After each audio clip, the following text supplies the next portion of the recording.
საერთაშორისო მასშტაბის კაირთის წესებით ჩატარებულ სრული კონტაქტის განსაკუთრებულ საბრძოლო ხელოვნება ტაეკვონდოში ოზურგეთის სპორტსკოლის სახელით მოასპარეზე 4 სპორტსმენმა 1, 2 და 2 მესამე ადგილის მოპოვება შეძლეს. ოზურგეთელი სპორტსმენები თემურ ღლონტი, ჯემალ ბაუჟაძე, რამაზ კახაძე და შუქრი ჩხარტიშვილი როგორც საქართველოს, ასევე ირანის, სომხეთის, თურქეთის და აზერბაიჯანის მებრძოლებს შეხვდნენ. შედეგად რამაზ კახაძემ და ჯემალ ბაუჟაძემ 2 მესამე ადგილი მოიპოვეს. გუნდის ყველაზე პატარა მონაწილე თემურ ღლონტი კი ხელის ტრამვის გამო მეორე ადგილს დაჯერდა.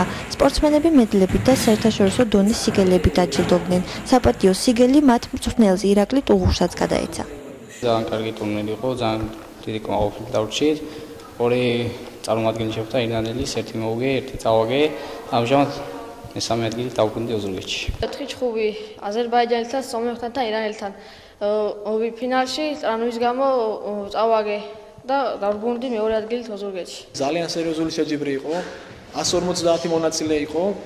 იყო საჩვენებელი გამოსვლები კუნფუ ვინჩუნგში, რომელსაც ირანელი ოსტატები ასრულებდნენ და მინდა აღვნიშნო, რომ ძალიან მომზადებული იყო ჩამოსული ყველა გუნდი, განსაკუთრებით უცხოელები და ქართველებს შეიძლება ითქვას გაუჭირდათ, მაგრამ ჩვენი მომზადების ნაცვლად შევძელით რა მაქსიმალურად ბევრი მედალი აგვეღო.